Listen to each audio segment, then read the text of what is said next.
What up? What up? Ooh, let's go. My favorite time of the week. It's popping. It's been a fun time. It's been a great day. God damn it. We're doing this shit. Let's go. You got some big things going on. Yeah, man. It's been a wild, stressful, super busy week or two or year or whatever the fuck you want to call it. But yeah.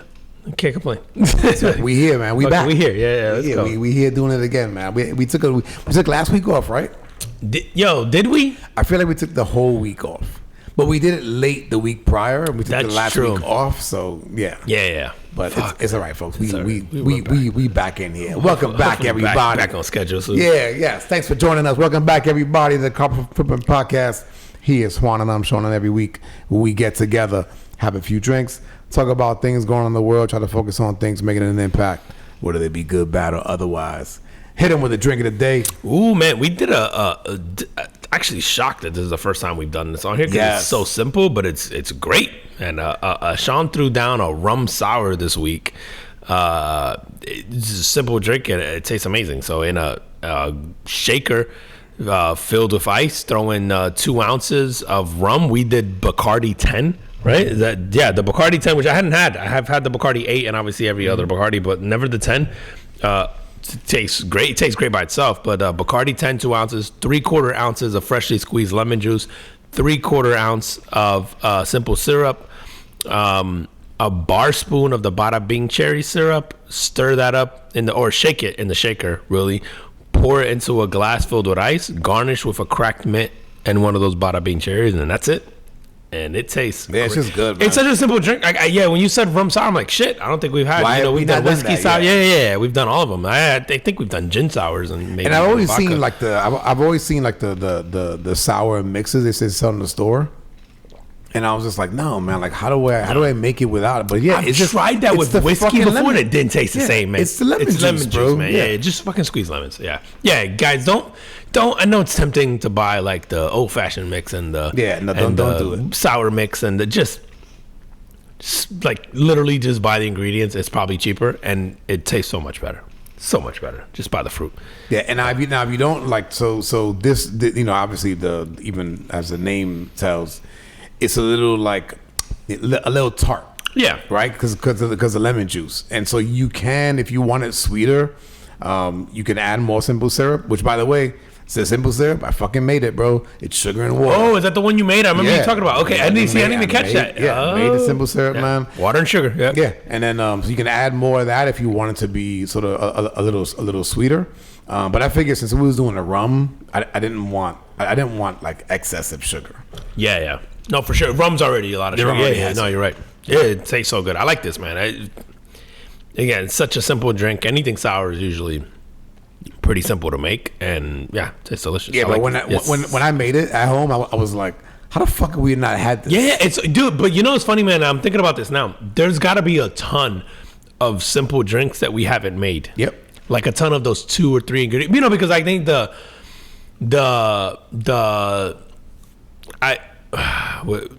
theory is that like the 3 ingredient cocktail is like the best cocktail you can make, and there's anything more than that, it's a little too complicated. Anything less, it's like you don't have enough variety. It's like there's even books. I think I have a recipe book around here that's like 3 ingredient cocktails, and it's just that's cool. And it's supposed to be that's a perfect blend, right? Because you have alcohol, you have some kind of sweetener, you have whatever else kind of thing that you want to throw in there. And there's so many in there. Like it's a whole book of 3, and obviously 3 is a lot. When you're talking about infinite combinations, yep. But yeah, it's the simplicity of this. It's basically a 3 ingredient cocktail, and because even if you didn't do the Bada Bing cherry, you'd take away a little bit of that sweetness and a little bit of that flavor that makes this one, but it would still taste like a rum sour. That's pretty good. Oh yeah. The Bada Bing cherry syrup. Something about that bar spoon. I do that to my old fashioned, and it makes a big difference, man. Just doing that bar spoon of the whether it's the Bada Bing, the maraschino, whatever. It just makes a big difference to do that bar spoon of the cherry syrup. Yep.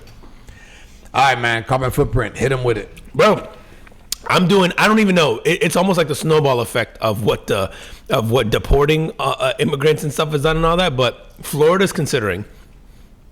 There are these bills being presented now that are working their way through the House that has the support of the governor that are basically expanding child labor laws because they have to fill positions that were previously filled by undocumented workers. Yeah. And so now they're kind of like, well, fuck, we don't have anybody to fill these roles. Nobody to pick yeah, on. it turns out they weren't stealing jobs. Who'd have thought? And so now what they're basically thinking about using, I don't say kids, but yeah, kids. So they're gonna like lower the age? Yes. So I'm even seeing the proposal right now, which again has the backing of the governor, is allowing 14-year-olds to work overnight shifts. Yeah. So hold on, because I don't know what the child labor laws are now, but I know when I was 14, you could not work legally in Florida. Right. Because I remember I had a summer job in Pennsylvania when I was 14 and 15, and then I got my first job here at 16. Yeah. Because I had to wait. I remember here, man, being like a 15-year-old kid, and a Publix opened up across the street from me, and I went in there, and they were like, "Sorry, man, you got to be 16." And I think I was 16 when I got my job at the first sort of like major. Yeah, so like place. I worked from the time that I was 14. But I did what I was gonna say. But I did work at 14 under the table. Not here. Oh, you did under the table? You did it here? Well, yeah, I did do it here. Yeah. But I also did it. I went up for a summer and to Jersey and worked there in a factory. Probably doing labor that a 13, 14-year-old shouldn't have been doing. I'm trying to think. Was 14? Was I 15? I think it was 14, turning 15 that year. And I did a little bit of manual labor inside of a factory that I probably should have been Nothing doing. wrong with that was family. Man. No, it was great. I fucking loved that job. Yeah. It was great. I had a fun. That was the amazing summer. It was an amazing summer. I mean, there's a lot to be gained by working that early. I've also learned very quickly about like sort of like earning your keep or earning your own way, or if you wanted to do things. Like I've been working. Yeah, and I was 14, 15 years old. I don't think I've ever stopped since. No, bro. I was in high school. I think about it now. I had 2 jobs. I went to high school. I worked nights, Monday through Friday. So 5 to 10. Oh, yeah. Hold on. What age? I was 16. Like 16? Yeah. So starting at 16, I worked. Yeah. Went to school. Went to my job from 5 to 10, whatever I got. I was like, it was a part-time, quote unquote, but it was Monday through Friday. It was one of those. Okay. And then worked Saturday, Sunday all day. Get the fuck out of here. Yeah. So you was 7 days. Yeah, 7 days. And I did that shit for a long time. Like a couple years. Easy. Wow. Yeah, I didn't have free weekends for a while. And then how did you feel about that shit back then? I didn't know any other way. Like I was fine. It did get exhausting. You kind of miss stuff, right? Like you want to go to the beach or you want to do stuff. And then like my weekend gig was Disney, right? So it would be so it was different. You kind of had a variety of things you were doing. Right. So the thing I was doing Monday through Friday was UPS, and then the thing I did Saturday, Sunday was Disney. Now UPS was very physically demanding early on. Then after a while, it wasn't as much. Right. And Disney was physically demanding in a different way. But, it's still hot. You're still outside. You're still, both of them were like outside and hot, but they were fine. Man, I had a blast. I don't remember feeling like there were definitely weekends where I'm like, man, I wish I could be at the beach with my family. But, I would just fucking call in if I wanted to do something with friends or family. But yeah, for the most part, the normalcy for me was working. Like the normal. My existence was working for a long time, man. Like even when I quit one of those, it was just so that I could pick up more shifts than whatever else I was doing. You know what I mean? Like it wasn't like I quit that and I'm like, oh, I freed up 2 days. Right. Yeah. So, and I was in school at the time. Yeah, man. It's crazy, man, because like I did from the time that I was 14. My wife worked from the time that she was 16. And our stance as parents has been to like no, like to our kids, like no, like don't work yet. Yeah, like, try to get your fucking try to do enjoy your childhood. Thing. Yeah, enjoy your childhood. Do your thing, like get your education and whatever, man. But as these guys are getting like I got 2 that are graduating this year, and it's funny, man. Like one of them knows what he wants to do, and the other one doesn't. And I go, man, like I didn't know either. And I didn't. You shouldn't. And I didn't figure. At 18? Yeah, you shouldn't. And I didn't figure it out really, bro, until 26. Yeah, dude. No. It might have been even. It might have been 28 or 27, 28. But I'm almost 40 and I don't know. I have a job. I don't know if that's what I want to do forever. But yeah, man, and it's like There's nothing wrong, man, with not knowing what you want to do. and sometimes just going to work and maybe going to school too, and just kind of being around other people. Dude, I told a story to my son recently, man. The reason I got into IT was because I was going to Valencia, and there's a guy, and I wish I could give him credit, but I don't know his name. And it was a guy that I would see at like he and I would cross paths all the time. We would hang out in the same area. And this guy, I don't know if I saw him today, I wouldn't even know what he looks like. But I remember this guy telling me, like, yo, you ever heard of this degree? And it was Management of Information Systems. And he goes, UCF is, because I was getting close to leaving Valencia to go to UCF. And for you people outside of Orlando, Valencia is like our local community college, which actually now is at the time college. it's a college Right, college it's a now, college but at the now. time it was a local Right. community college. Yeah. Yep. Thank you for saying that. Yeah. I'm just thinking about everybody who listens No, to it's us true. outside It's true. of here. But so this guy told me at the time, and I'm telling you, I'm probably 27 at the time. Okay. And he says, hey, they have this degree over here at UCF, and it's a fairly new degree, Management of Information Systems.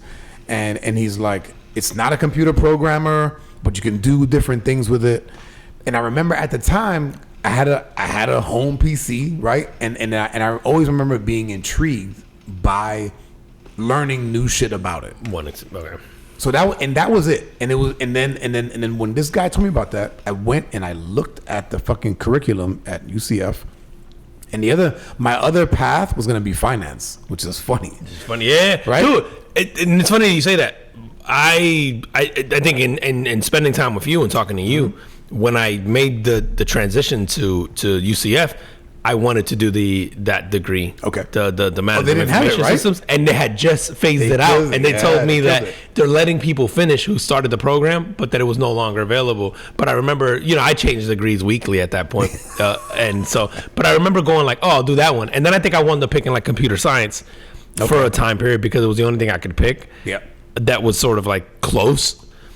And that was very short lived, but yeah, but I wanted to get that. I think it's MIS Yep. or whatever. Yeah. It was an MIS degree, but I remember talking to you, and you had that. And I'm like, oh fuck, that sounds good. It was like an overarching, It kind of gave you like technology, like a class or two in all the different disciplines. Yep. Databases and programming and like an analyst. How funny is that? I almost did that, and you networking. almost did finance. This would have been a very different. Dude, everybody. Let me tell you something, man. Everybody. I'm talking about my parents, my coworkers, the people that I went to school with.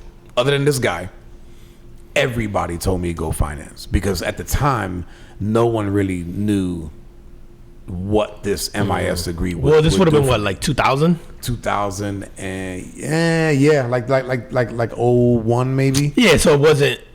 Computers are around, but it wasn't like they were dominating our. Correct. Yeah. Okay.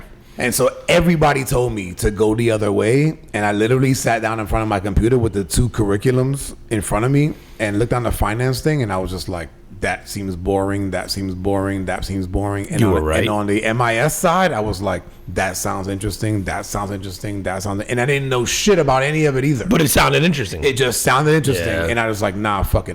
That's what I'm gonna do. I think that's what I don't did give is a I fuck. looked at some curriculum for that too. Yeah. And I was like, oh, that shit sounds amazing. It was like some programming. It was like Yep. introduction. So and I did take the programming classes and all that stuff. I mean, it helped. But I remember going, oh, I would fucking shoot myself if I had to do this all the time. Like it's just so the attention to detail and the granularity and the focus you had to have for computer programming. I'm like, man, kudos to those guys because Yeah. it's so it's redundant.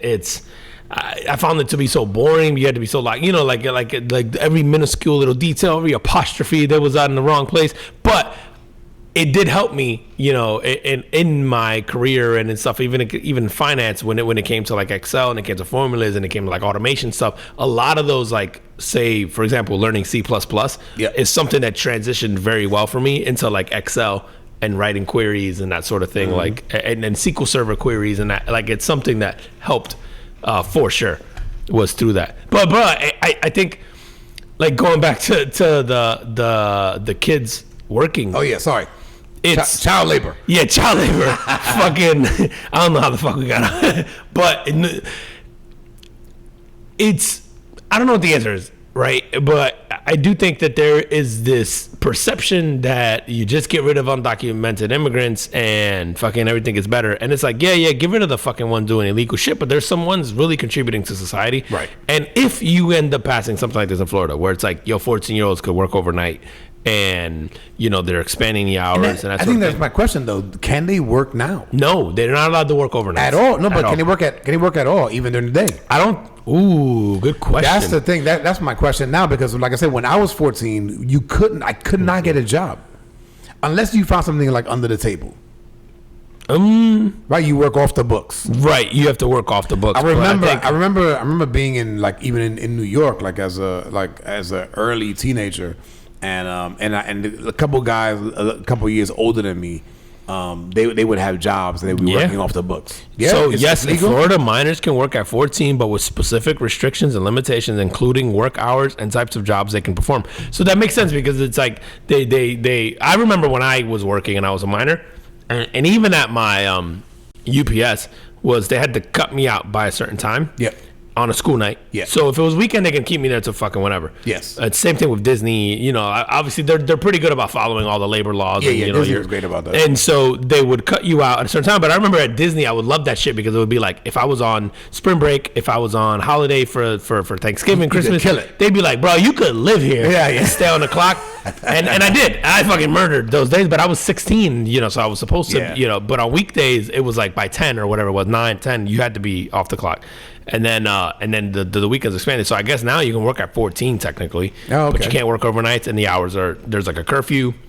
So, dude, what? This would change. What jobs? Yo, these kids gonna be fucking harvesting corn. I didn't know you had to do that. Someone gotta feed the manatees, bro. We're gonna be. No, that's just lettuce. These kids out there slingshotting lettuce into the St. Johns River, feeding the manatees. Fucking What do you need done overnight? These kids are gonna be driving garbage trucks. Dude, the only thing I see overnight that when like construction does shit overnight at times, right? Street sweepers, right? Like what the fuck are you doing overnight? And then what parent is allowing their 14-year-old to be out there like that? Someone got to buff Mickey's shoes. Fucking milk is $5 and eggs are $10. That's how we gonna get the price of eggs down. You just gonna have a bunch of kids do it for $2 an hour. Or just you know what? You don't even have to pay them. Just promise them like, yo, the next expansion pack in Fortnite on us. Throw in 3 skins and I'm in. Here we go. The skins is a bonus. That's a performance bonus. Bro, it's weird. I mean, I don't know. Who knows what gets passed? Something will, right? But I think carbon footprint wise, for me, it was like, wow, man, what a. And this is not to say it was right or wrong, but it's just like it just speaks to like, I think we're very quick to pull triggers on things, and we certainly have seen this lately, like in politics of like. The triggers are very quick to be picked, and not that I necessarily disagree with the idea that we should make changes. It's maybe how we're going about it, but I think it's like the unintended consequences of the things people don't think through. Where it's like, hey, by doing this is what you've caused, and now we're considering something that's potentially worse. Yeah. It's like, would it have been better to give undocumented workers who are contributing members to society, who didn't break the law, who didn't do stuff, a path to citizenship while they're still working and contributing and doing that? It's like, would have been cheaper to be like, hey guys, like, what if you did this, you had to stay in this job, maybe get employers to go, like in those visa programs where you just go, hey, they work for you, okay, cool, now you're on the hook for having them here. Maybe they work for you for X amount of time, they commit to you to 2, 3, 4, 5 years, whatever, there's a contract in place, and then if they fulfill that and then they get citizenship, I don't know, do you push them to cities and states that have a shortage of employee, of labor, right? Yeah. Like, do you fucking send them to West Virginia and you just go, guys, you know what? If you want citizenship, you got to spend 24 months in West Virginia in these fucking mines or in this thing, and if you fulfill this time frame, we'll give you a you know, a visa. Or I don't know. I don't know what the fucking answer is, bro. You gotta go hang out with the wrong turn people. I went to public school. Yeah, I don't know. But it's like, there's gotta be a better solution than to just go, fuck it. If they're illegal, just send them all away. Like, dude, I think that obviously it's more complex than that. And I think that, of course, you know, like if you're undocumented, right? And if I'm I don't know, and I'll just make this up, right? If I'm a guy that owns a bunch of orange groves and I need guys to pick oranges and then I hire undocumented workers, I don't have to pay them minimum wage, right? No, I pay them whatever the fuck you want. Correct. So yeah, so you're doing them a disservice too, right? Like, right, but I'm also going like, okay, so if as the government, if you're going, okay, well, you're undocumented, or do you make special rules and go, because you're undocumented, you don't have to abide. They don't.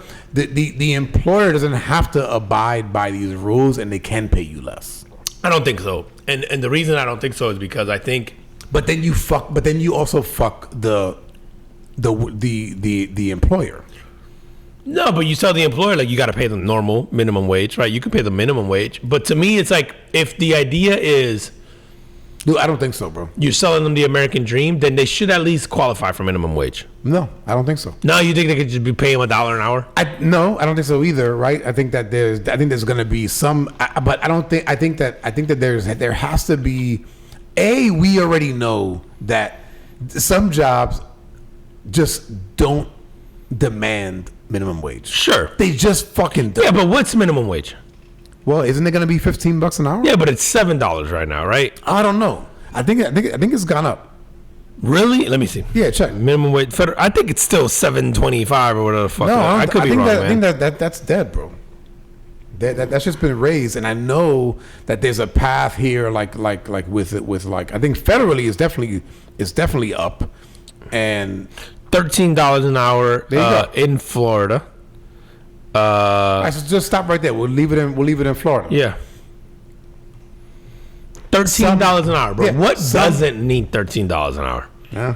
Picking oranges, bro. You don't think picking oranges should pay you more than $13 an hour? I wouldn't do it. I wouldn't do it for $20 an hour. But that's what I'm saying. So it should pay more than that. No. But it's because it's. I'm comparing it to my standard of work, right? Fuck, so I would say you'd have to pay me significantly more than $13 an hour to pick oranges.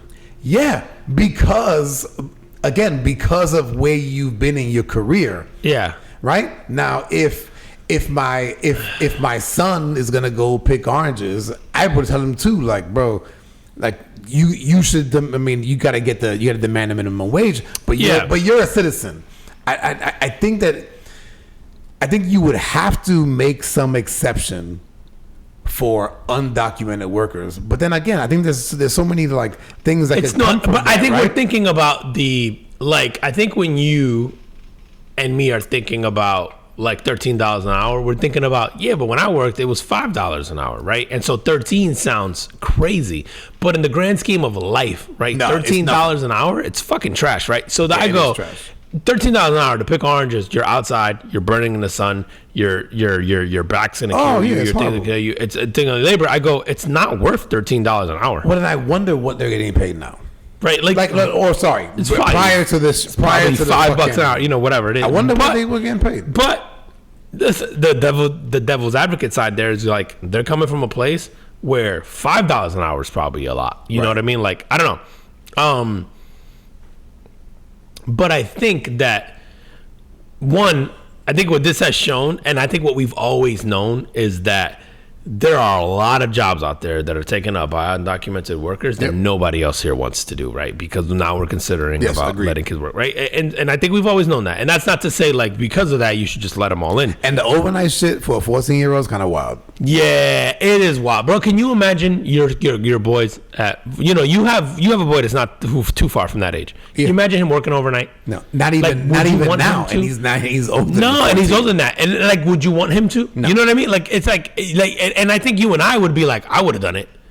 But you can't imagine putting your kids through that, right? And it's very different when it's your kids versus when it's yourself. Yeah. Like, because I go, at 14, I would have done it. But now thinking about like my daughter's 15. Do I want my daughter working overnight shifts anywhere? No. Fuck no. Like, no, absolutely not.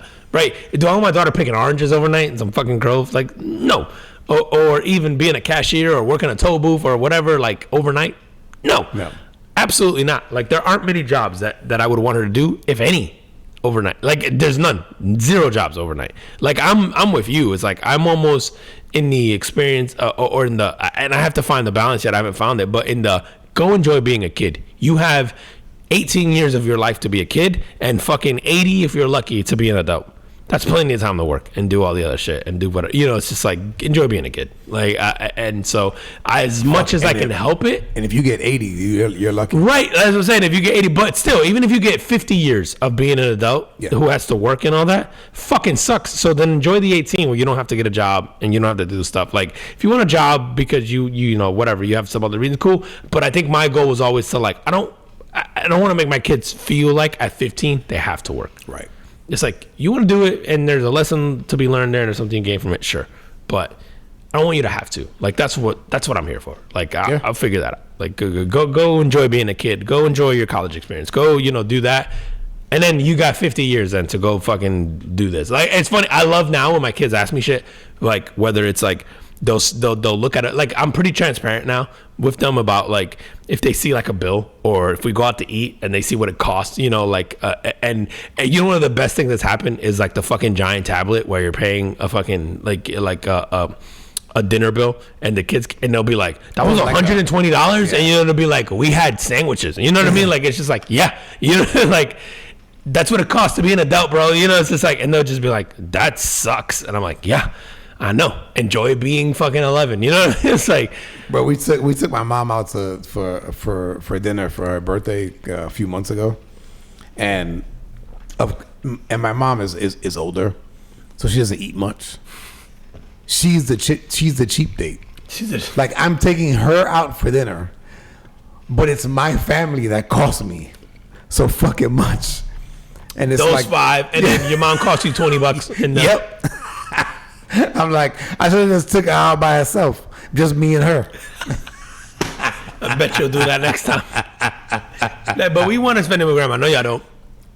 Oh man, I'm curious to see where this shit goes. Like, I don't know, man. This whole I think there's something that had to be done, right? Like, it's out of control. But again, like a lot of the movements I've seen, it's like there hasn't been a lot of thought put into the moves. And it seems like, I mean, and I know there's been a lot of shit going on with government and with Trump, right? Starts and then just government in general. That seems like, I don't want to call it knee-jerk reactions, man, but it's almost like this administration has come in and just like a fucking freight train and just go, no, we're gonna do this, which is not necessarily a bad thing. No. But we have to expect disruption. I just think so here's the thing is, I don't think it's as bad as it made to seem, and you know, like, I think that the truth is somewhere in between, right? Like, yes, could you have come in with, maybe it doesn't have to be a surgical knife, but could you have come in with like a steak knife and done this? Cool. You didn't have to use the chainsaw. You know what I mean? Like, it's like you I don't necessarily disagree with the action that's being taken. I'm disagreeing with sort of the execution, like, is what it's like. Do these things need to be fixed? Like, absolutely. Should we be more mindful and thoughtful about how we address them? Probably. Yeah. Now, fast forward 6 months, a year from now, will it even matter? Probably not. Maybe we'll figure it out, right? It's like, bro, I compare it to, like, you know, your job where people think they're replaceable and then they fucking quit out of nowhere, or they get fired, or they get hit by a bus, or some shit happens, and you're like, oh fuck, and then it's stressful for like a few days, and then after it's fine, and then week 2, bro, you forget that they even work there. You know what I mean? Like, and it happens to everybody. Like, no matter how fucking replaceable you think you are, or irreplaceable you think you are everywhere, like, the truth is that people move on and they figure it out, and they'll figure out what was like what they couldn't live without, and what's nice to have, and what's like, people figure it out. And so it's like these programs and these things and all that gets canceled, and we're all up in arms about right now, but no one can really articulate it and tell you why they think it's a bad thing. Like, no one can really give you a real response. But it's like, my gut reaction is like, short term, yeah, is there going to be pain? Long term, is it probably going to work itself out and be fine? Yeah, probably. Like, it'll probably be okay. Like, but do I disagree with how they went about it? Yeah. I mean, I don't necessarily think that at the end of the day, you're an elected official, and so your constituents like comfortable with the decisions that you're making, and that you're sort of operating in the best interest of them should be your first priority. Yeah. And I think when you come in doing shit like that, it's like a shock to the system where it's like, whoa, that needed to happen. Right. But I'm looking at the tariffs, I'm looking at the income tax thing, I'm looking at other stuff and going, on the surface, the headlines sound great.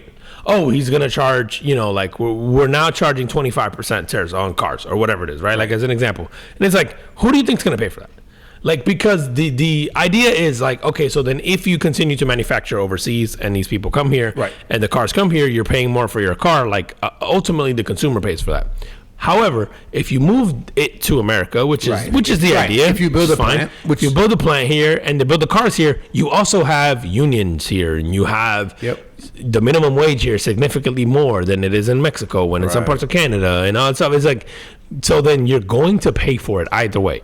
I'm not saying that's good or bad. I'm saying what ends up happening almost always, bro, is that we move wages up, but everything else gets more expensive. So everybody ends up in the same place. It's like if you make $50 an hour, but eggs cost, say, $18 a carton, right back where we started, right? Like the baseline just moved. So everything else. And so does the tariffs go, yeah, cool, like companies are manufacturing more here now. Like I'd be curious to see the economics of, but what does that do to pricing and all that? Because like we've seen all these studies of like an iPhone right now costs like $1,000 or whatever it is, $1,500. But if it was built here, it's like almost double.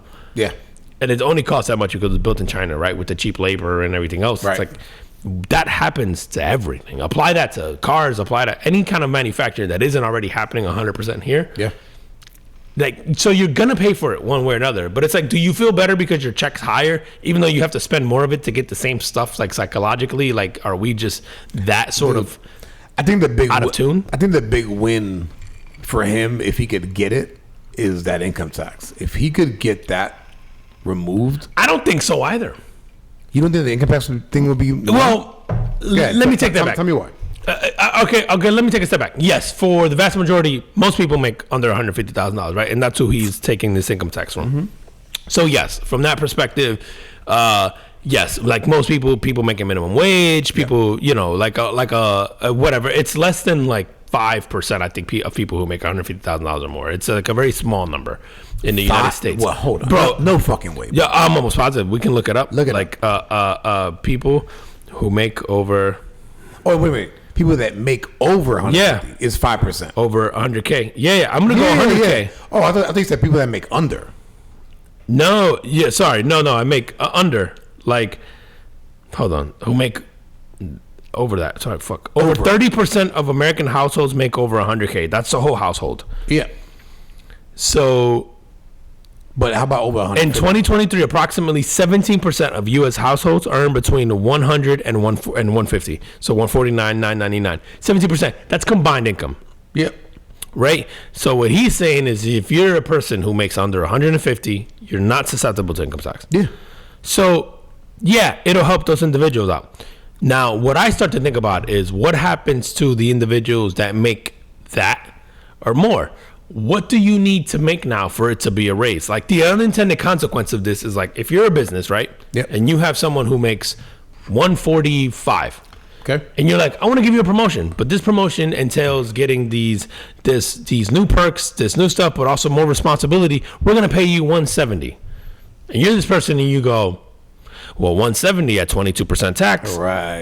is less than 150, which is right back where I am now. So when you're giving me more responsibility, you're giving more stuff. So why the fuck would I take this promotion when I can just stay where I am now? Yeah, if you only look at the numbers, right? But if you're looking to the opportunity cost, but to advance your career, sure, right? Doesn't say the opportunity cost. Do you eat shit for a little while just to get past that to then get to another place? Sure, but we're unhappy with that, right? Like the next election cycle comes around and you go, hey, I go from 150 to 180 and I actually hurt myself. Yeah. Like technically you're taking a demotion, right? Like if you think about it, you go 150 to 170, I'm making less money. So if I now make 170, but isn't that true even now, right? I mean, there's always that point where you reach the next tax bracket. Sure, right? But there's like a 1% fluctuation right now, and so it isn't as drastic of a shift. Like 0 to 22% is massive, right?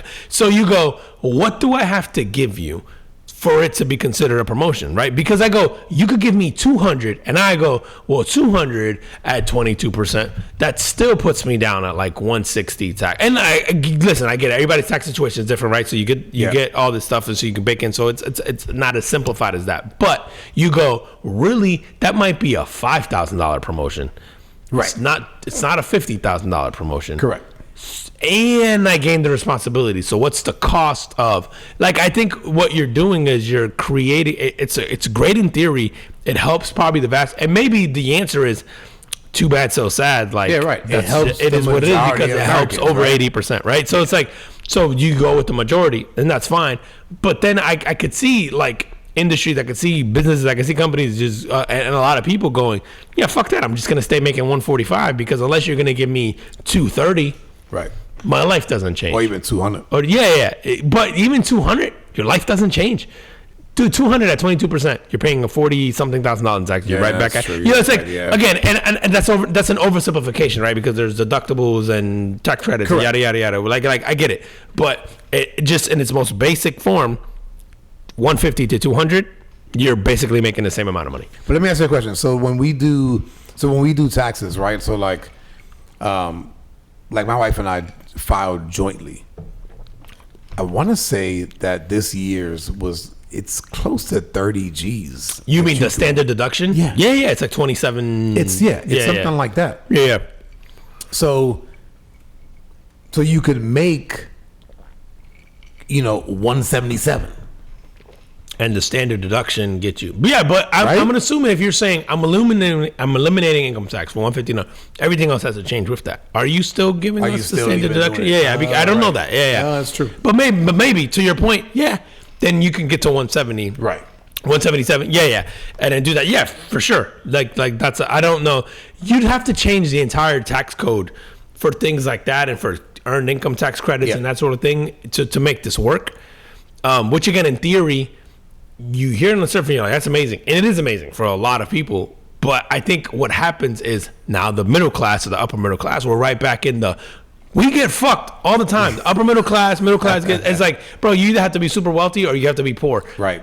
And, you end up, I think you just end up back in this scenario where the middle class is complaining about, we're getting fucked. Like, we're too poor to do this other stuff, but we're too rich to qualify for all this other stuff. Right. It's just like, I think it's just a different variation of what exists now. Yeah. Like if you're gonna eliminate income tax, to me, get rid of all of it and then tax everything else higher. Make sales tax higher, make everything else higher. And then now it becomes I'm getting taxed based on consumption. Yeah. I'm going to keep buying. Maybe my sales tax is 12% or 10% or whatever it is. And then it's like, now you're taxing me on my consumption, and my consumption is the dictator of how much money I have, presumably, hopefully, right? Not all the time. And maybe you address it that way. I don't know what the answer is, but I feel like if you're going to say no income tax, I think you have to do it on a number significantly larger than 150. But I don't know. Or all of it. You just say all of it. And you tax something else. Just get rid of it. Just get rid of it in general and just go, you know what? Income tax is gone, period. But sales tax is up because now there's a federal 2%, 3% thrown on top of it. And so like locally we have 6.5. It's like, your sales tax now is 8.5. And so the people who are going to spend more money are going to be the higher earners, and they're going to pay more of this 8.5, right? Like theoretically, and so right. And maybe I don't know. And then even your folks that make money illegally, they're still paying taxes. Right. Because now you're taxing. Yeah, right. You're taxing the people who are buying cars and are buying more clothes and going out to eat and yada yada. Right. Like you're basically taxing funds earned illicitly, maybe, and because they're spending more money, right? Like, it's a good way to tax that as well. I don't know. Now we'll see. So we'll see, man. So I picked it as a carbon footprint because I felt like there was a lot of implications in terms of like it was more of like it was all encompassing of all these things that are happening right now. Yeah. Were we still on the carbon footprint? Fuck it. 40 minutes later. My bad. All right, man. Let's switch gears here. Did you see this Georgia dude? I don't know if you saw this or not. He left his kids at McDonald's. Nah, but that shit just sound like people I grew up with. Yeah. Yep. Okay. So as the story goes, this guy, he leaves his two kids. 10. One of them was 10 years old. I don't know how old the other one was. I think it was younger though. And somebody reported it, and then when the cop showed up, he was like, "Oh, I went to a job interview." So he left his 10-year-old at McDonald's. 10-year-old, and I think the other one was younger. Okay. At McDonald's. Okay. To go supposedly about half a mile away. Okay. For a job interview. For how long? Hour and a half. Okay. Well, that shit sound like Tuesday when I was growing up. When I first read the story, I was just like, shit seems on brand.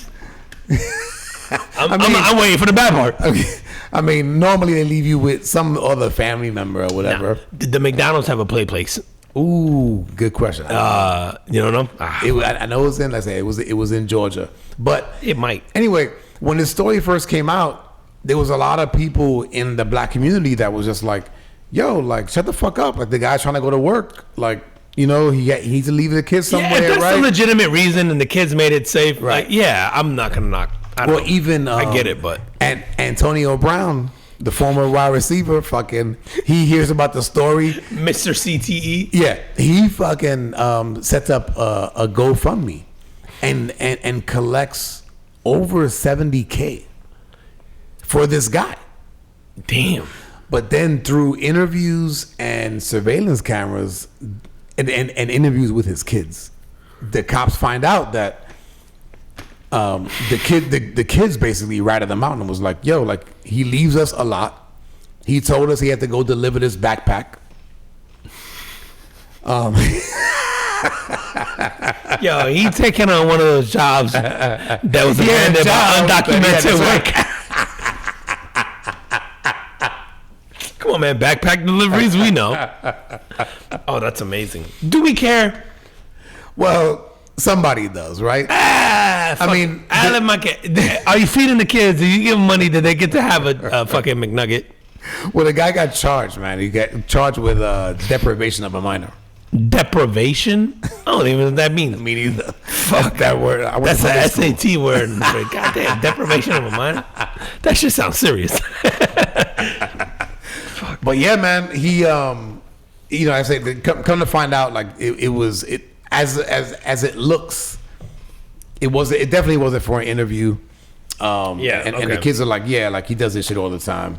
But I'm going like, what is okay? What if he was actually going for an interview and he's upon, like, if the guy's upon like hard times and he's trying to get work? Yeah, like we would have been okay based on the reasoning, but somehow the reasoning changes our whole perspective of it because it's like, yeah, that's fine.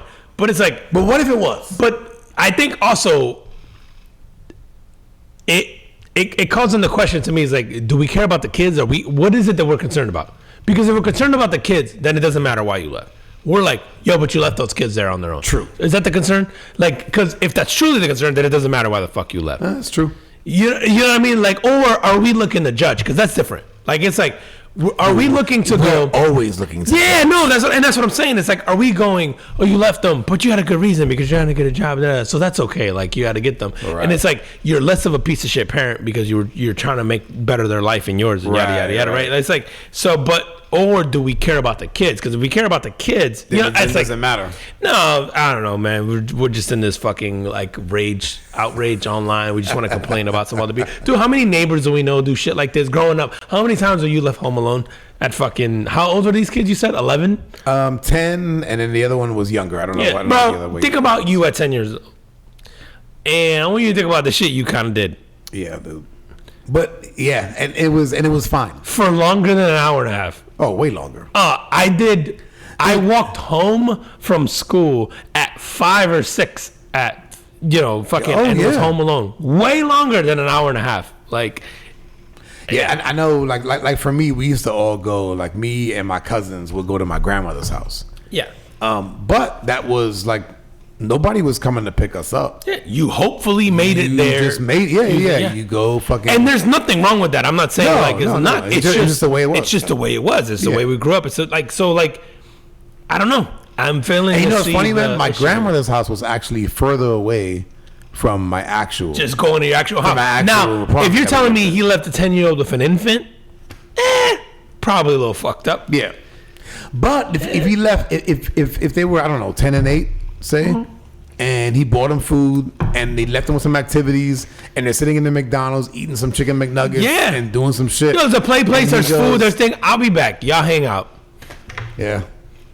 I gotta go make money. How's that different from you leaving them at home?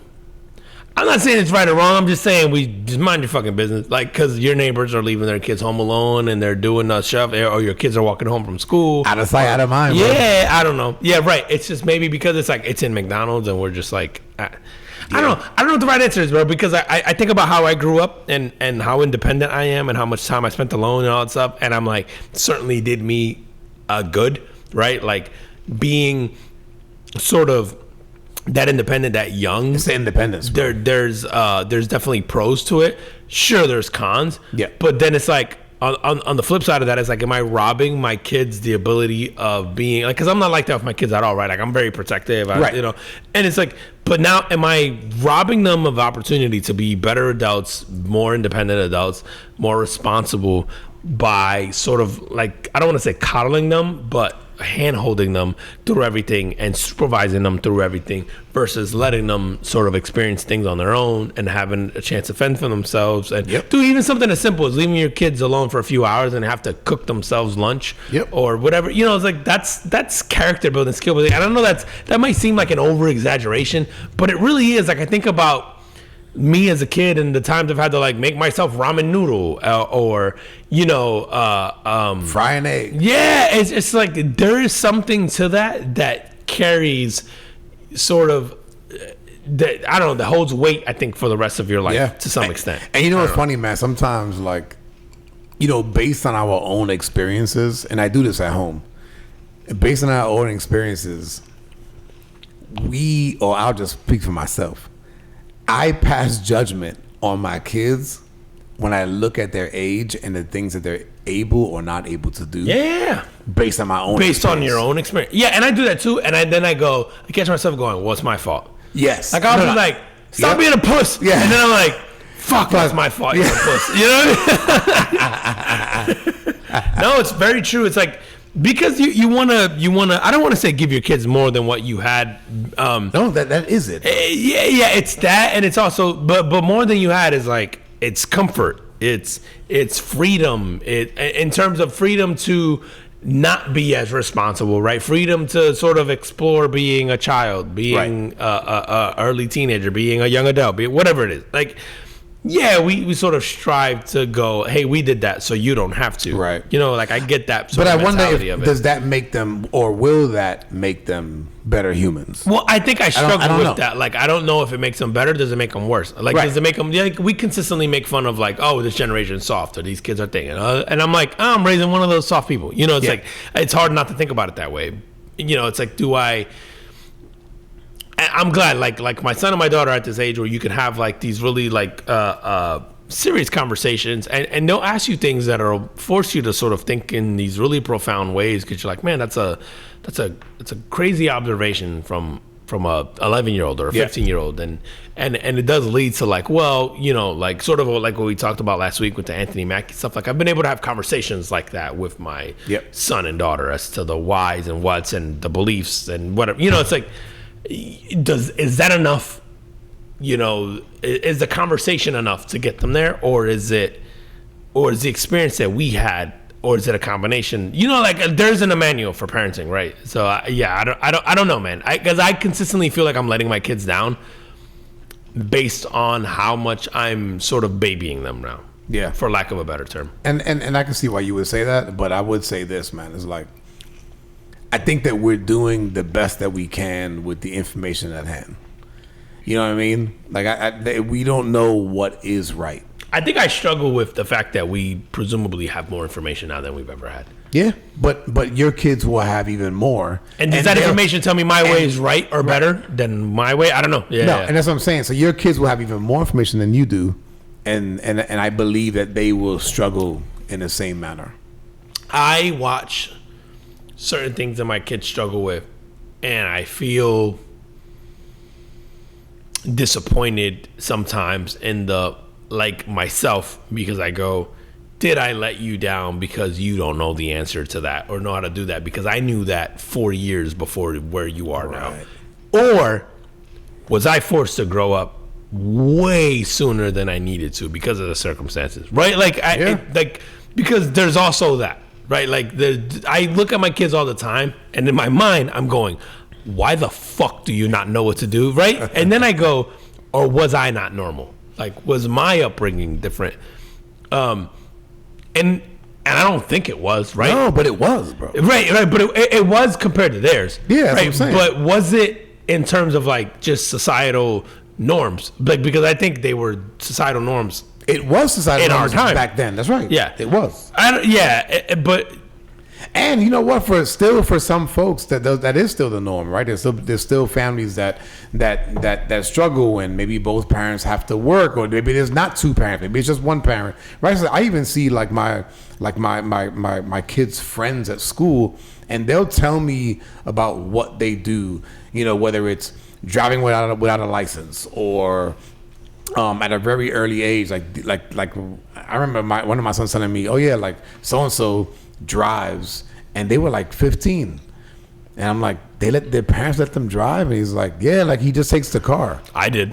And it's like fuck, man, you know. And so I know that my kids kind of look at us, and they go like, well, like, can we do that? And it's like, you know, no, because here's what the law is. Here's everything that could go wrong. Yeah, and it's right. It's a law, and yeah. And so, yeah, man, I just think that it's not just the times, right? It's the times plus the circumstance, and because we've been able to provide more for our children, then we're trying to kind of do shit what at least the way that we think is quote unquote right. Yeah, like we're certainly trying to sort of follow the societal sort of like protocol for and allow them to be fucking kids, right? Yeah. I think the allowing them to be kids is something that I keep harping on them lately. Like, you know, talking before, like, well, they'll look at prices of things, or they'll look at, like, you know, maybe I've had like a lot of busy things recently, and it's made me feel like a shitty dad sometimes, because, you know, my kids are like, well, we want to do something fun, you know, and it's just like, but I got to do, you know, here's this list of things. Right. And I really need to get these things done these days. And so in their mind, it's just like, well, fuck, I just want to have fun, right? Like, so the part of me that's just like, I feel so terrible that I have to do this, but also being able to have the conversation of like, hey, like, I have to get these things done, and here's why, and here's, you know, like, these things. However, when I get through these things, we'll be able to, you know, and that's a conversation we didn't have probably when we were kids, but also helping them understand be a kid, because when you're not a kid, here's all the other shit you have to worry about that I have to worry about, but you get to just go play PlayStation. And your biggest gripe today was that you the Wi-Fi lost was bad. The Wi-Fi signal. You know, it's just like... But I find myself just trying to be more transparent with them. Like, you know, sold the house recently, and my kids both like, well, how much did you sell it for, and why, and but what does that mean? How much money did you make? And like, my gut reaction was initially to be like, mind your fucking business, bro. Just go to school. You know what I mean? Right. But then it's like, no, they should know. And even breaking down the math, and then it's like, well, that's a lot. Well, but wait. These are these things that I have to cover, and here's why, and here's, you know, just trying to have these like grown up and I'm like, I hope those things are enough versus the experience that I had. It's like almost classroom versus real life is what it feels like. It feels like we went through and we learned like in real life and we learned like on the job training versus we're trying to give our kids the classroom experience and hoping that they make the right decisions when they get into the real world. You know, it's like it's like training versus reality. You know, like on the job training versus just classroom training. Yeah, that's what it feels like. And I think it's you know, like the best is a combination of both, right? Like you need it, and so I guess we got to just be cautious of like letting them get that real world experience at the same time that they're getting the classroom stuff. Yeah, no, for sure. All right, man. What, dude? Real quick, man. How are we doing on time? Dude, we're just 55 minutes. All right, I'm gonna go quick on this March Madness shit. Oh yeah, go ahead. Because I know you haven't been watching, which is fine. I'm not gonna go through. No, I want to, man. It's fine. I want to be watching. Yeah. So the for the first time in many years, I forget what the time frame is, but the first time in a lot of years, all number ones from the 4 regions have made it to the Final Four. Who are the 4 number ones? Houston, Duke. Duke, okay. Fuck you. Fuck, I can't remember. Let's look it up. Yeah, man, I didn't. Yeah, because I would say I love. It's one of my favorite sports events of the year, and I haven't seen a single game other than highlights of a couple watching SportsCenter, and even then, I've been so out of touch with sports recently, man. Because you've been doing sports yourself, man. Fucking yeah, I've been all over the place, man. Yeah, I haven't watched anything. Texas? Oh no, wait a minute. This is fucking. This is women. Yeah. Yeah. So on the women, actually, almost the same, bro. 3 number ones, 1 number 2. Okay. Texas, South Carolina, and then UConn and UCLA. Okay. But let's go to the men's Final Four. Let me see what this is. Yeah, I almost feel like it's almost the same. I feel like it's UConn probably. I don't know. I haven't watched any college UConn's basketball, out. But yeah. Florida and Auburn. Oh, Florida's the favorite to win the whole thing, right? Florida and Duke. Duke, they got the flag kid, who, by the way, bro, is my son's age, and he's fucking 7 feet tall. Bro, he fucking turned 18 in December. And that kid is probably the number 1 pick of the NBA draft. Yeah. Yeah, so I didn't know this shit. So he graduated high school early, gets to Duke when he should actually be a senior in high school. Yeah. And he's fucking balling. He's phenomenal player, man. So you got Florida and Auburn in the game 1, and then Houston versus Duke in game 2. Yo, is it required if you're a great white basketball player that you have to go to Duke?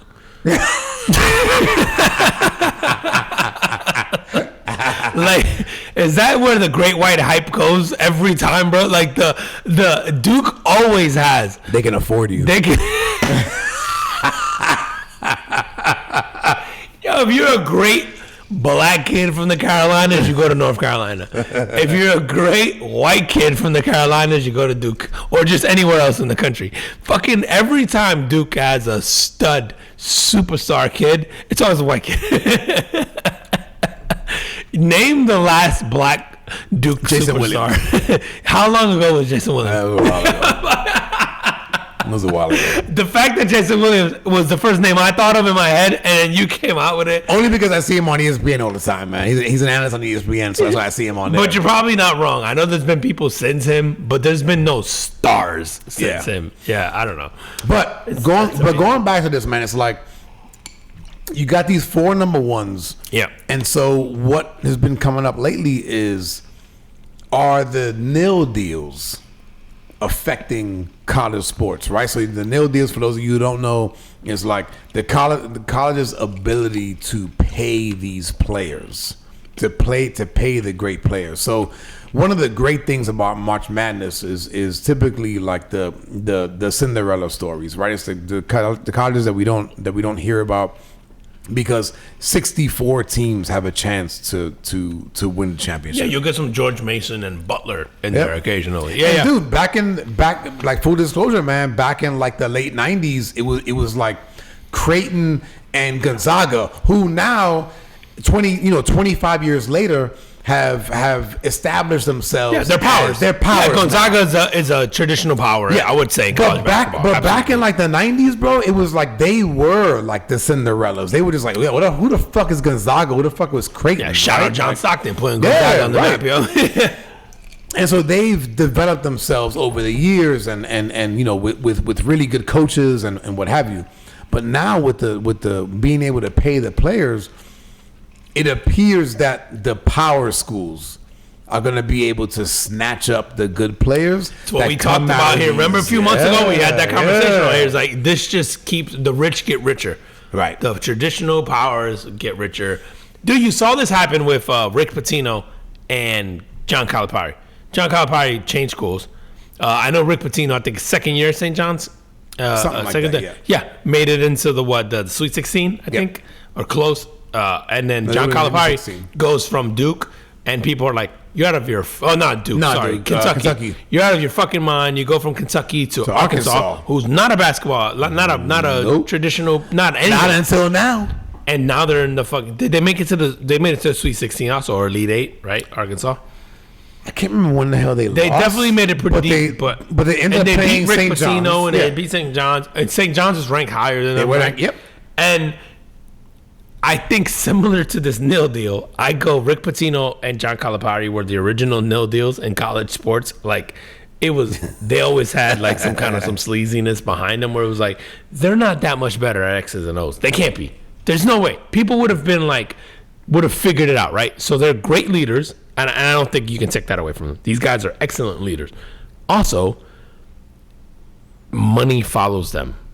And I think the money is a big chunk of that doesn't mean that they're not as good of leaders because it still takes leadership to manage egos, to coach these kids up, to do, these kids and have to attract the talent, right? Like you want to play for these guys. You see John Calipari. Can you imagine John Calipari walk? You're an 18-year-old kid, 17-year-old kid. John Calipari walks into your living room, the way he fucking carries himself, the way he talks. He's like a fucking monster from the 1970s, and you're just like, they're both like that. They're right. Rick Pitino they could have both been in Goodfellas. Yes, absolutely. They both walk into your living room and they go like, "We want you to go shoot some fucking baskets for us." You're gonna be like, all right. Like, you mean like now? You mean like, yeah. They both have a presence about them, swagger about them. But I think there's a money that follows them that is undeniable that allows them to obtain the absolute best talent in the country. And their special sauce, their special skill is taking those top talents and multiple top talents and somehow figuring out a way to make it work together. Yeah. And getting them the exposure so that you make it to the NBA. Yeah, because if you get all of those, if you and I got all of those kids and we were told to go coach Duke, that doesn't necessarily going to mean we're going to be successful, right? That's right. It's probably going to implode in our faces because we don't understand sort of how to manage those. It's the thing that made Phil Jackson great for the Bulls. It's yes, you have Michael Jordan. Yes, you have Scottie Pippen. Yes, you have Dennis Rodman. Yes, you have but also I think what gets lost in that shuffle is you have to manage Scottie Pippen, who is living in the shadow of Michael Jordan, and Dennis Rodman, who's fucking banging, porn stars and Carmen Electra and shows up to practice whenever it feels like and doing that stuff. You have to manage Tony Kukoc, who's moving here from the European leagues and isn't necessarily comfortable. And you have to manage, fucking Steve Kerr, who like maybe a little squeamish because the pressure's too much and you have to build him up. And so it's like managing those personalities and those egos and that sort of, that's the skill set, right? It's not the X's and O's.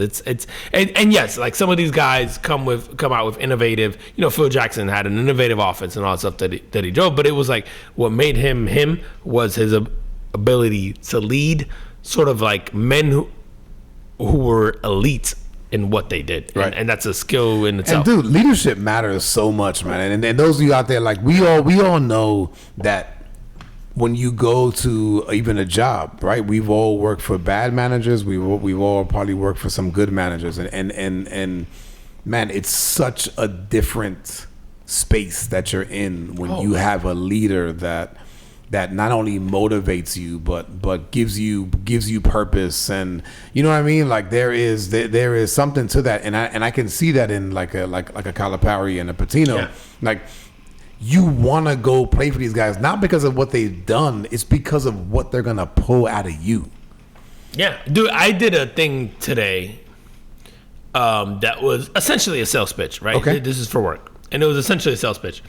And one of the things that stood out to me is like, so they basically took us to their like not corporate office, but essentially like a training facility, if you will, and sort of hosted us there for the day and give us a tour and, you know, fed us and did the whole, you know, sort of wine and dine thing, but in their own facility. The biggest thing that stood out for me was the minute I pulled into the guard shack, right? Like you drive up and there's a guard gate. And that person was ecstatic to be there. That person, the way they welcomed you was almost like there was this pride that they had in working there. There was this excitement behind like, oh, wait till you see this. And yet, and it was like, you can fake that for sure, right? Like that can be part of a script. For a little while. And that, yeah, and for a little while. However, every interaction that I had with every individual, once I got into the building, everyone looked happy to be there. Everyone, no matter what position they held within the organization, was just so friendly, so over the top, so like it just, you just went, this is a product of like good leadership at whatever level decided to do this, loving the facility's gorgeous, you know, great amenities on stuff. It's like loving where they work. Good culture. Good, yeah. That's great culture. It's like you don't have to tell me how good your culture is. It's like those people are telling me how good your culture is because just by the hello, I'm going. Oh, I'm in. Let's fucking go. Like after driving up to that, I was like, I couldn't wait to get inside because I'm like, you're so excited, and you're just like, wait till you see that. I'm like, fuck. Now I can't wait to see. You know, it was like that's dope. And it's like that type of. So you were going there. They were pitching you. Yeah, they're pitching me. Okay. And you know, like my team, like we're there as a team, and so they're sort of pitching us on their services. Yeah, on their services. But it was to me the thing that stood out the most was like, yeah, awesome facility, a great thing. It was the people all seemed genuinely just happy to work there. Yeah, that's and cool, you man. can't fake that. Can't, no. You can smell through the bullshit of the person who's like, hey, you guys better be on your P's and Q's because corporate's here today. Like we've all been there, right? Like we've worked at jobs where it's like, hey, corporate's here or whoever's here, and so you guys fucking dress up today and and everybody does it, and it's like, but it doesn't come across in the interactions. This was like every fucking interaction, every person from a bathroom attendant was just like, you'd have thought it was the best day of their life. Like it was one cool, of those, man. and I was just like, really refreshing. Oh my god! It was like, what the fuck did you guys have to do to get these people to be this excited to be here? And it was just like, are they getting the experience that I'm getting? That I'm being sold on this, right? So I'm getting this like sort of wined and dined experience where, and it's like, is that just what you guys get every day, and that's why you're this happy? You know, it's like I don't know, but it certainly was a reflection of the leadership and the culture and all that overall. Yeah, right. Like, and I think that's what good leadership, good ideas, good things get brought. Yeah, you get these guys like John Calipari and Rick Pitino and all that stuff, and yeah, you just never know. The coaches to these 4 number 1 teams, right? Like who Billy Donovan's not the coach of Florida anymore, right? No, and I can see these guys' faces. It's Napier, right? No, Napier's the football coach, right? I don't know. I should know the coach of Florida, who's the number 1 guy. Duke, I don't know who Duke is, but I know it's the guy that took over for Krzyzewski. I just can't remember his name. Yeah, the Auburn guy, as well. Yeah. The guy from Houston, he's been there for years. No, yeah, all of them. Like, there's no. Yeah. I mean, the guy from Houston and the guy from Auburn are a little older. Okay. And then the Florida coach and the Duke coach are young guys. I should know the Florida, and it'll come to me afterwards. But yeah, anything that stood out to you tournament wise, like dude, the Cooper Flag kid. Yeah. The Cooper Flag kid is the real deal. He got injured, but came back within a couple of games. The team held it down until he came back. And I think that dude is the real deal. I think that he's, obviously he's slated to be number 1 pick. Unfortunately, he's gonna go to some shitty squad. I hope. So I was looking at they won't know how to develop them. You mean? Yeah. I was looking at the top 10 teams that have the highest percentage to get the number 1 pick. And one of those top 10 teams is San Antonio. I hope they get him. That would be the best. Yeah. Popovich comes back from his. I hope they get him because they've got some young Wemby, talent. Cooper Flag. God, can you imagine? Yeah, the Cooper Flag. I've only seen highlights, and he looks like the real deal. In the highlights I've seen, I mean, he looks incredible. You can't fake that sort of court presence, that physical dominance. That, like you said, he doesn't look like a fucking 18-year-old kid. No, man, dude, I'm telling you, like my boy has just turned 18 in March. Yeah. And he just turned 18 in December. And to go, like I said, he should be a senior in high school. That's crazy. Yeah, it should be. Yeah. No, and you can't. That's a very, that's a great mix of just genetics, and you just hit the genetic lottery. And then you have to factor in the work and the skill that he put into that. Like, Some people are just freaks of nature. Todd Golden is the Florida coach. God, okay. Yeah, I would have never guessed that. But again, him and the guy from Duke, young guys, Auburn, Houston, not really old guys, but older. But it shows college basketball is in I want to say good hands, but the traditional power states. You know, Florida has had a good 2 decades of. You know, I think they've got 2 national championships. I know Billy Donovan. Certainly, at least he won one. At least took him to the second one. You know, so Duke's Duke. Duke's always been Duke. Houston's has had a very good. Yeah, they haven't won, right? But they've been right there. Yeah. So I mean, I think this almost sort of reinforces the shit we talked about here a couple months ago, where it's like, do the rich just get richer in these circumstances? But dude, not for nothing, man. As a fan. This is what I wanted to see. Well, yeah, I think we fucking. So I love the Cinderella stories. Yeah, I think we like the Cinderella stories until they get to a championship game that matters. And then they're gonna get waxed. Yes, and then we go away. That was cute. We like Cinderella stories week 1 of the NCAA tournament. Yes. We don't want Cinderella stories in the Elite 8 because it's like I don't want to watch you get blown out by 47 by Duke. Yeah. It's like. We like the Cinderella story very early on, then go away, and we can go, oh, that was cute, that was crazy. Can you believe so-and-so beat so? Okay, cool. Give us the big boys now. Yes. It's almost like it gives us permission to like enjoy elite, sportsmanship or elite basketball, elite whatever it is. It's like if you can just get the one out of your way of like, oh, these guys almost made it. That's cute. Cool. Let's go watch. Let's go. We don't say it and think about it that way, but it's like. Okay, cool. But now we can go watch Duke in North Carolina and Duke in Syracuse and Duke in UConn. Give me that shit. I don't want to watch. I want to watch Duke, Florida in a national title game, or I don't even know how they fall into the bracket. But it's like, give me that. Yeah. I don't want to watch fucking Creighton play Butler. Which Creighton is Xavier. Creighton's actually a good. Yeah, good no, they are, but they're not. Yes. They're not a draw. They're not. I know that sounds like a fucking elitist thing to say, but it's just like they're not. I don't want to watch Creighton and fucking Arkansas play for actually, and maybe Arkansas because of Calipari, but like, do I don't know. No, I totally agree. And so there was a lot of talk this week about the nil deals and them maybe disrupting March Madness, because March Madness is very much about the Cinderella teams and the underdogs coming out of nowhere and whatever. But I think to your point, man, and I totally agree with you, is like, in the end, I want to see the big boys, man. I just don't want to see people get blown out. Yeah, I don't want to see the Cinderella team that makes it to the end and then gets crushed. Yeah. When is the final four already happen? No. Is that this weekend? Saturday. Okay. So, and then we'll get a national title game Monday probably, right? Monday, yep. Yeah. Okay. Oh, that'll be fun. So you get the final four is the final four is the number ones. And then what a time! That's awesome. I'm gonna have to make some time. And then the fucking championship is gonna be a number one. 2 number ones. Yeah. Wow. Yeah. I'm gonna have to make it a point to watch that. Yeah. It's one of my favorite sporting events of the year, and I haven't watched a single play of college basketball in general, but the tournament this year. So I want to make it a point. I gotta find some time to watch that. On Saturday, man. All right, bro. Yo, listen, it's real late. Let's go. Let's get the hell out of here. Tell them where they can find us. At the Cup Movement Podcast on IG, at the Cup Movement Podcast on Facebook, YouTube, at Cup Movement FP Pod on TikTok, and then all your favorite audio platforms: Apple Podcasts, Spotify, Stitcher, TuneIn, Pocket Chaser, Podchaser. Anywhere your Alexas, Audibles, wherever you get your podcast from. Hit us up on there. Audible.